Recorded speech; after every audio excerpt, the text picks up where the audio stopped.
So I did that 6 days a week. Ooh. Till I got with my coach, and he said, "You're doing way too much Yeah. cardio."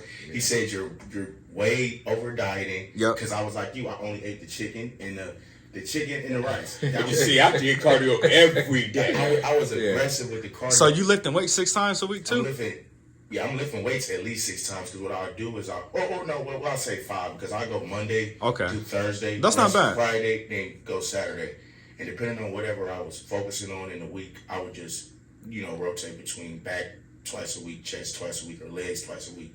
I like that. You got some of that classic training involved. Okay. On what I kind of was, more keen on. So that was really the whole, that was really the whole stint of everything. And then, like I said, I would manipulate my carbs, so I really would only eat carbs pre-workout meal. Okay, right. That makes sense. I wasn't even doing carbs in the morning at all until I got with Cheese, and he was like, "Yeah, you need carbs in the morning." Yeah, you're gonna stress your And so I was hungry all the time. Yep. But I was cool, because every week I'm down 5 pounds. Cool. Yeah. And I'm seeing, the conditioning come through. Also, I wasn't necessarily flattening out till I hit under like 200. Right. From 234. That's when I'm like, okay, like, you look like a whole different person now. Mm-hmm. Yeah. And I didn't have that wow factor anymore. So I'm like, okay, that's when I got with him, and he looked at me, and I thought I was so tight. Like, I thought I was ready to step on stage now.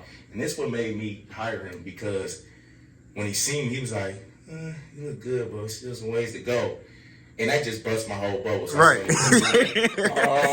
the one. You couldn't tell me nothing. I thought I could step on stage right now. And he just brought my physique to life to a whole different manner in a matter of 4 weeks, to where my legs was conditioned, hamstrings was conditioned. And like I said, he was giving me pizza 3 weeks out, burgers 3 weeks out. He gave me a burger the night before prejudging, and I got on stage hard as nails still, because I had been so deprived throughout the whole prep. That stuff he was throwing at me. He ate a burger right before getting on stage. He had a burger. Texas Roadhouse. I had a burger and fries. And I felt guilty about an ice cube. And that's what I was going to touch on too, because it's different for everyone. So he dropped my water Friday night at 8 p.m. in the hotel. And he said, you're going to drink nothing through the night. He gave me a little trick. And a lot of people don't know this. And I don't want to expose all my secrets. But you tell yours, I'll tell you what mine was. Everybody's like, what the fuck? Hold on, I might have to cut this part out. No, here's what mine was. After I did the ice cube and Teresa jumped my ass, and I got a tip from, of all people, Vince Taylor. Yeah. Okay. And he was like, he told me the same thing, don't drink no water. He's like, get you a bag of candy. Yeah. I was like, get a bag of candy. He's like, get a bag of candy. You see that backstage. I got that big ass. I went to your spot and got the biggest bag of M&Ms I could find. Yep. I'm in the hotel room. M&M'ing it down. Because some people overdo it with like the diuretics, even if it's like a soft one or like an extreme one. Or you might be like me, probably cutting water a little too aggressively, like 2 days out.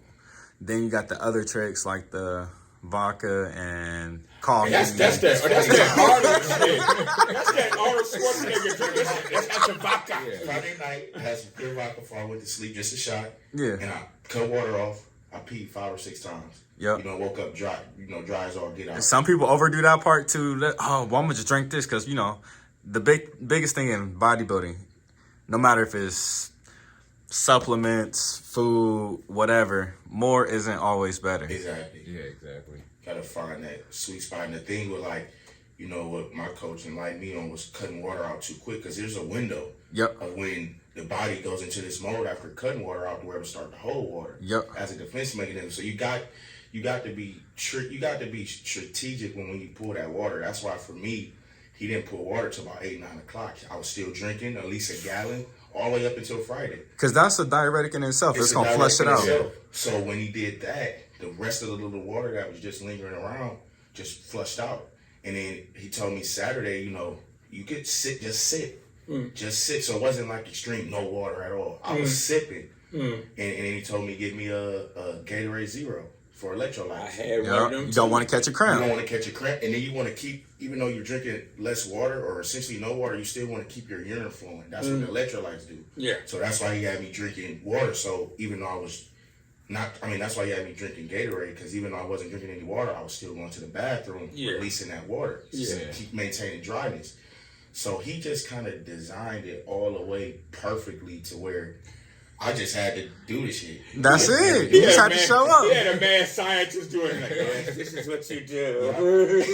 He came in and he didn't want to do any diuretics or anything aggressive, so that's why he did just a clear shot of vodka.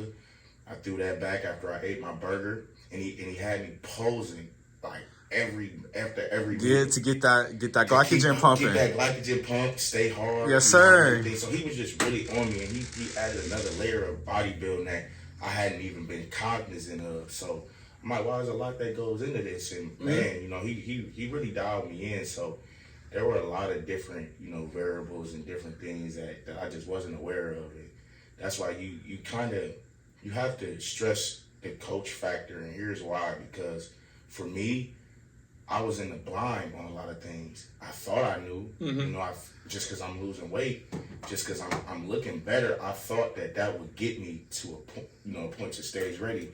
But there's still some gradual ground to cover, and you have to be in the known of these things. And like I said, I just wasn't. He was throwing stuff at like the grapefruit. He had me eating a half of grapefruit all morning of prejudging. No real carbs, so no sweet potato. I didn't start doing sweet potato until after prejudging. He said, just do grapefruit. I want to dry you out. I want to dry you out as much as possible. Then we do a few rice cakes backstage, and that's how I was able to come on stage crispy like that, because he wasn't aggressive. Like, we're gonna push food, we're gonna push this, he basically monitored me, because us getting together so quick and not having that much time. He said, I'd rather underdo things and overdo things than I could correct it. Like I said, I was on very little food going up into the show and stuff, so, and it kept me together. So man, it was just a crazy experience just to see my body. Like you said, like I never had abs, and I see myself in the face. What is this? And intercourse, everything is showing. So it was just crazy. I used the pre-workout. I used the fat burner. I did go the diuretic route. I had to put on size, so I really didn't have to do too much. Like, from when I went on stage and placed 10th at my first show, they told me when I came back, the judges' feedback was for me to put on size. They said you was too small? Yeah. Yep. I went flat. Like I said, I went flat. I stopped eating the last week of my show. Because I didn't see what everybody else seen. I didn't think I was lean enough. Okay. Had I not did that, it might have been a different result. But I did it, so. So you did no carb up process, nothing? I did do a carb out process. So I was 60 carbs my last week up until Wednesday. Once I got up to Wednesday, we put the carbs back in. We went back up to 200. I pulled water 2 gallons the first 2 days. No, 2 gallons the first 2 days. A gallon and a half, then a half a gallon, then sipping. Traditional, approach to it worked out for me. Yeah, it definitely worked out for me. I did honestly, it was just following direction, to be completely honest. Like, that was the biggest thing. Like, if you got a coach and you're paying for a coach, utilize that coach. Like, I commend you for doing it on your own for the first half. I couldn't do it because I wouldn't know what to do. I'd be walking in there blinded. You know what I mean? Yeah. So leading up into a show, if you don't put that microphone in your face.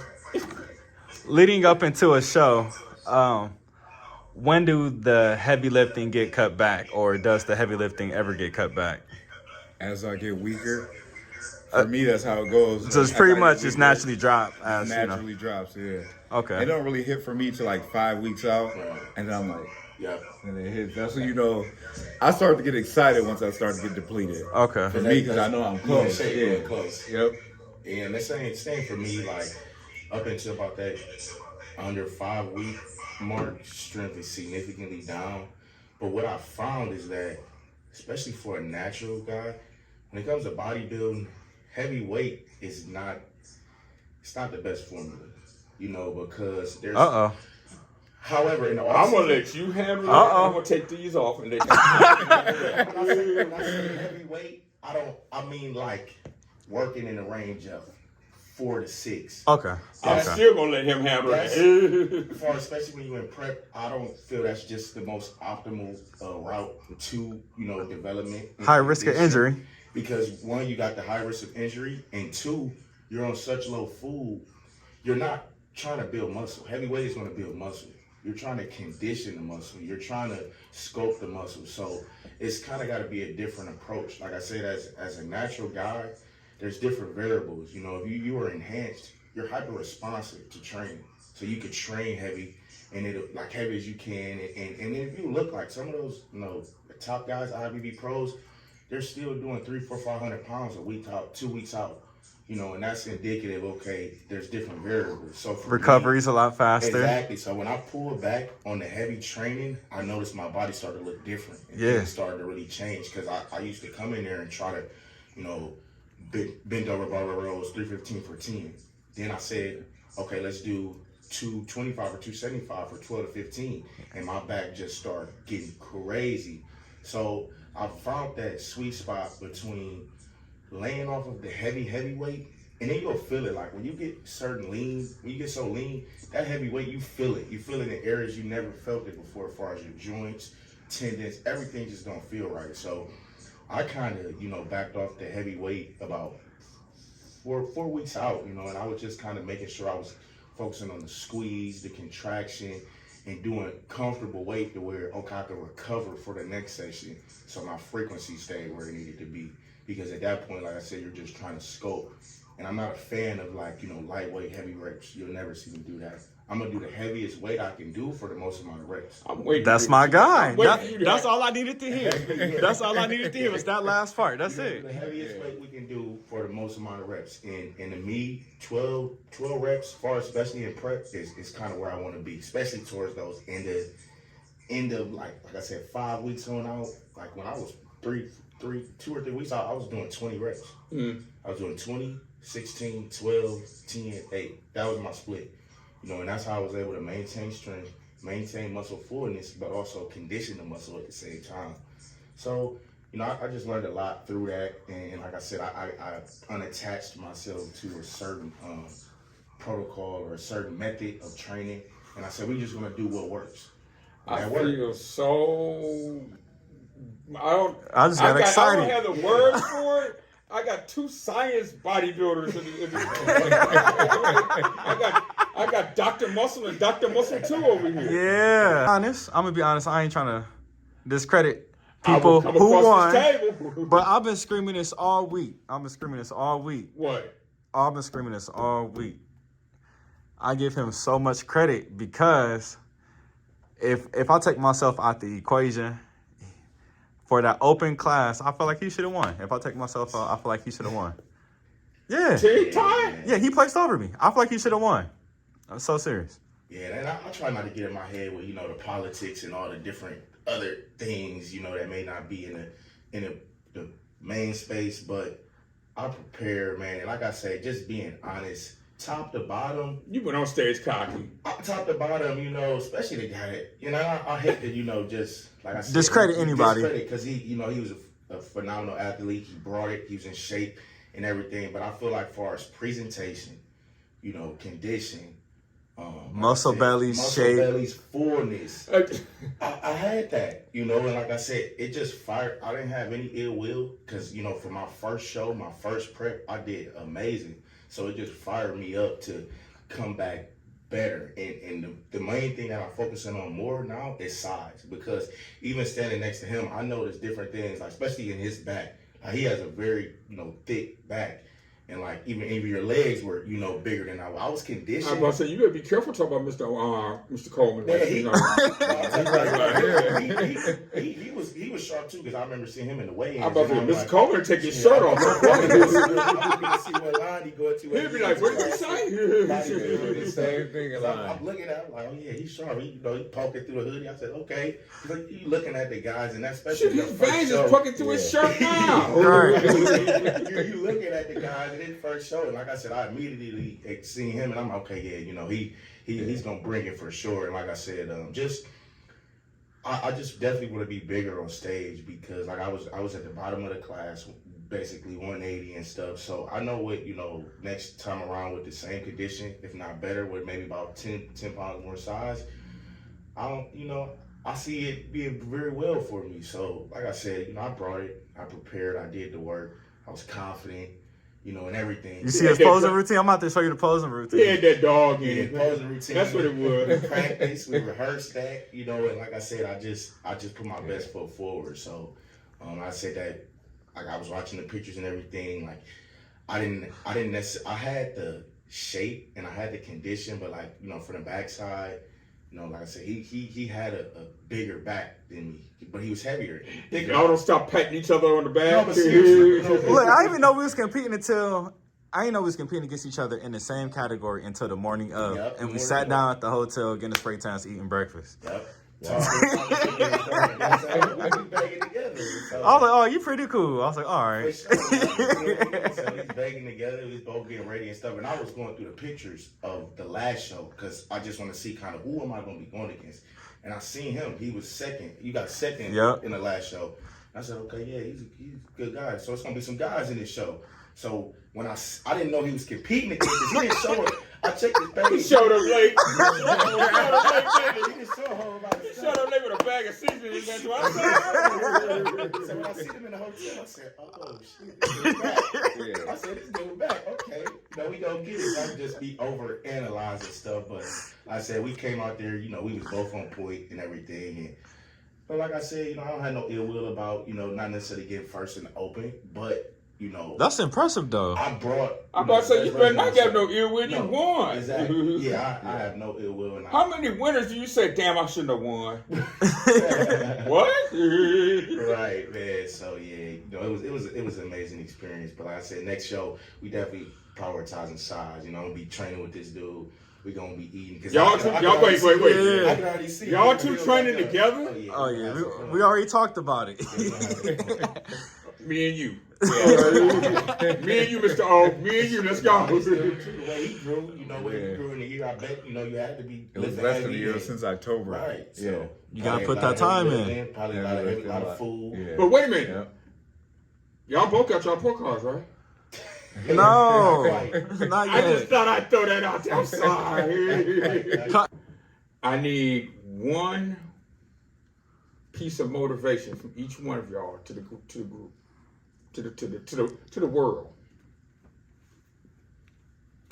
Whoever want to start. You've been wanting to start everything since you started. Of course, I can get it rolling. So, if we want to take things off of like, you know, bodybuilding and fitness, you know, essentially, if you got the hunch, if you got the desire to do something, no matter what it is, you should do it. You know, you should follow through on it. You know, kind of don't worry about the negative thoughts or the negative feelings, and you know, just do it. Put everything in it, because like he touched on with the, you know, being, you know, afraid to compete in different things and hesitant. You know, I was in the same spot myself. I trained for 2-3 years and kind of mimicked the bodybuilder lifestyle, but I didn't compete. So I thought, you know, that didn't make me a bodybuilder unless I competed. So, you know, when I put all that to the side and I said, you know, we're going to do this thing and we're going to give it my all, I realized through that was the best, you know, experience that I ever had, you know, and like ever had went through, you know, prepping, watching the changes, you know, getting engulfed in the process, and then getting on stage and being able to, you know, perform the way I did. That was, you know, the most confirming thing for me in life, that, okay, if nothing else, do what you love. And if you want to do something, do it and put everything in it. And what you'll find is that, you know, it yields great rewards and great benefits, you know, outside of that particular thing. So that, you know, that's definitely a big thing I want to stress, is like, you know, if you want to do something, no matter what it is, just do it. What's the worst that can happen? Like, people talk about getting on stage. For one, it's a natural show. Who do you think you're going to see up there that just, like, you know, do your best, prepare, and you'll be good. It's not like you're getting on the Arnold stage or the Olympia stage. You know, if you diet right, you train right, you get with somebody that's, you know, capable of you know, guiding you in, you'll do great. Just do it. You know, so like I said, unless you step on stage with him, and then you'll see, then you just gonna walk off like, fuck it, I'm out. And you'll at least see what you need to work towards. You know, and that's still a good thing. So, you know, all in all, just do it. You know, be confident. You know, be assured that I put the work in, I did it. So everything is gonna go right. You know, don't be in your head. Don't be worried about the next competitor, the next person. Really? Really? Because it's gonna be the best thing in your favor to just focus.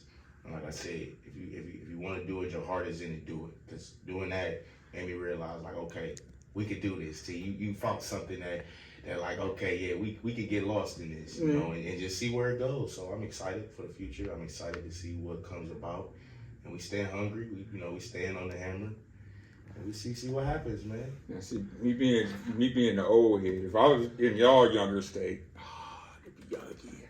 If I was y'all younger state, I wouldn't fuck with you, and I wouldn't fuck with you. I'd call you fell out, but I wouldn't fuck. I'd call you and throw some seasoning on the ground. You're just like, okay, I quit. You're like, but I'm not fooling with you, and I'm really not fooling with you because your coach. Oh no. Ooh, he'll have a picture of me like, you see that nigga? Beat that nigga. Right? Take that nigga down. Yours. I'd have to say just trusting the process. I've learned a lot from just trusting the process. Dialing in, staying dialed in, and staying focused. Don't You put got yourself an 18-foot trophy on the west side. Yes. I guess so. Crazy. Yeah, the drive home was crazy. With Yeah, that. I say, Taking out my sunroof. I had, you know what? Somebody else, his name was Danny Wells, had that same problem. funny. Yeah. I took his trophy out to his truck, and it was sticking out the back of his truck. Yeah, it's a good problem to have. Yeah. It's a good problem to have. Yeah, just staying dialed in, staying focused, and trusting the process. That's the main thing I can say. Yeah. As much as I hate to go there. Come on with it. No matter what craft you're involved in, don't only be a student, but learn how to be a teacher. It's good to learn, but also educate yourself. Don't be afraid to ask questions, especially if you have a coach. If you see something, it don't hurt to ask. Know your purpose, know your why. Especially, you don't want to be just blindly following something. You might come across something that they might have forgotten about, because being in education or being a coach or being a teacher of something, you learn so much stuff that you forget about other things or some old methods or new methods, and it's a lot of information, going in and out the door. So always educate yourself, always ask questions, and always be a teacher and always be a student.